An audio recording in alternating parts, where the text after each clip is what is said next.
supposed to wear gloves for these kind of things? Not on TV, right? Yeah, I don't know. I just think that Only serial killers have latex gloves in their house. Wash your hands. don't do murder.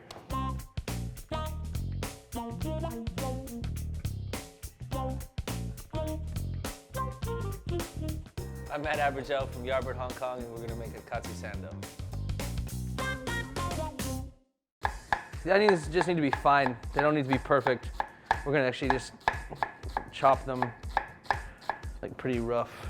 Mas's mom used to send Menchi cuts, which is like something you really only get in butcher shops in Japan, where they take all like the offcuts and super fatty bits and mince it up and bread it and then just keep it like in a little warmer. And that was the first time I ever tasted like a breaded burger style, katsu. A friend of mine came into the restaurant one night and he's just like, "Can you make me a sandwich?" And so we just grabbed a bunch of the meatballs from the drawer and breaded them, and then that's how this happened. So now we're gonna wash this under running water for 10 minutes, maybe, until it doesn't smell like onions too much, and then we're gonna squeeze it. Next step is gonna be to grind the chicken. So you have skin on chicken thighs. This chicken's been in the freezer for about 30 minutes, I'd say, and we're gonna grind it twice, so it's really important everything's cold so the fat doesn't melt and it actually gets chopped up properly. And we tend to cut it into like kind of longer pieces like this too, because it catches into the grinder. So we're gonna put it into like just little sausages. And hope for the best. You can see now the color compared to first time you grind it, it's a lot whiter, so that fat's kind of just like going too. Katsu Sandos are definitely best enjoyed drunk and not being made in your own kitchen. Sorry. A good trick to get all the meat out of the grinder. Plastic wrap gets caught around the middle part and pushes out all the excess meat. It actually won't cut. Because when you take it off, see, it just wraps around it, and so it pushes all the rest of the meat out. So these onions have been washed for 10 minutes or so they don't really smell super oniony anymore. Get them into a clean towel. And then you're just gonna squeeze the shit out of them. The texture now is like, It's kind of like McDonald's onions, like very light, really dry. Mix this with the meat. So you can just put them in. when people say panko, everyone just thinks of this dry breadcrumbs. And these are considered panko. This is nama panko, it's fresh panko. And this is what you would see in every real tonkatsu place in Japan.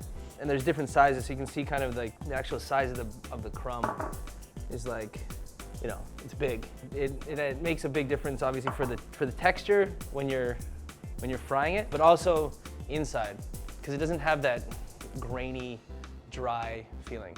And then salt. In the restaurant, we kind of tell the chefs that they got to mix it basically until their arms get sore. We do them into 75-gram balls, and then you don't have to really shape them into anything just yet, because we're going to bread them. And when you bread them, then you really shape them, because it's a lot easier to do. Yeah, people just fucking bastardize chicken. People go out of their way to find good beef, and they go out of their way to find nice heritage pork that has a name, and they want to know the sex and age of the fucking pig and weird shit like that. And then the chicken is it's fine if it's in a styrofoam container and it was killed 7 days ago, and it's been sitting in chlorinated water and whatever. People don't care.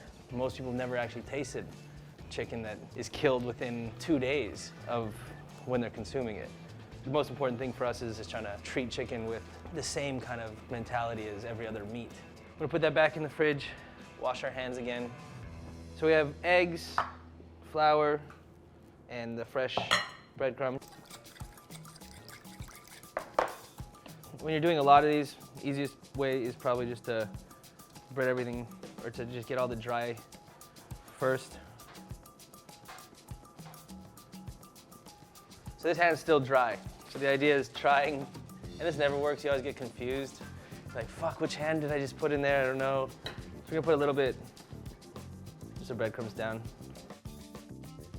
Just making sure that it's evenly coated. And here's the trick for this is just drop it in and grab breadcrumbs and cover it and just kind of lightly press it in. And then at this point, kind of shape it into the patty you want.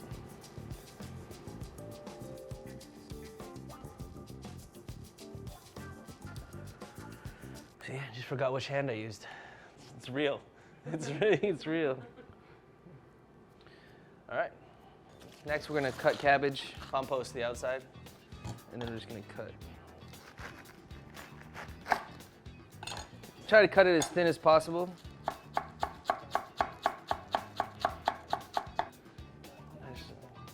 Now you're just gonna like generously season it and massage it, squeeze it out. Do you have any chopsticks? Yeah, we do. Only the finest chopsticks here at Vice. All right, so next we're gonna just dress this cabbage with lemon and Japanese mayonnaise. Don't make your own mayonnaise. It's not gonna be better, pretty sure. It's like anytime you see fucking house-made ketchup. It's disgusting. Next, we're gonna make an extremely complicated sauce, which is just Japanese tonkatsu sauce and sriracha. We're gonna actually dip the whole sandwich in this. So tonkatsu sauce is like fruit. It's made with apples, Worcester sauce, tomato paste, onions. You can use any kind of white bread, basically, like sweeter white bread. Either unsliced, because you want to cut it really thick, or like even like Texas toast.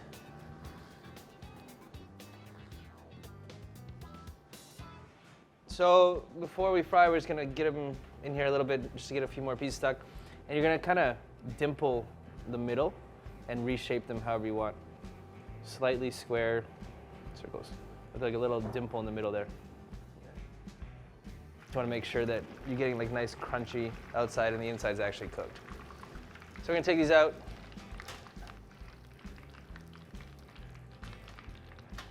Salt and pepper.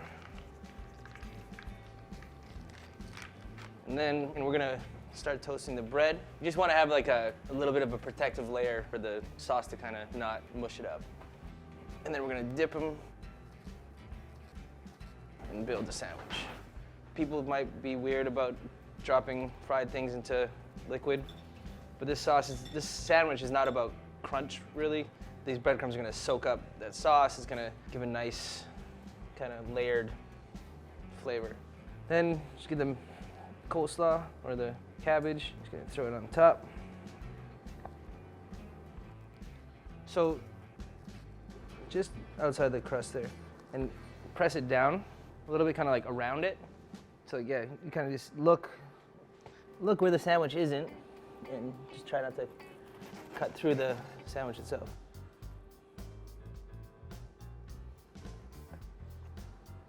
Just cut in half. And we stick a skewer. There you go. This is the Yardbird Hong Kong Katsu Sando. Enjoy. Now here's something I don't often do, is eat my own food. So we're gonna taste the Katsu Sando.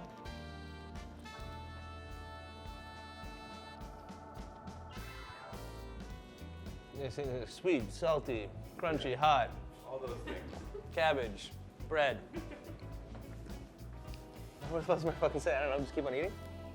For the recipe, click below or buy the book, or both.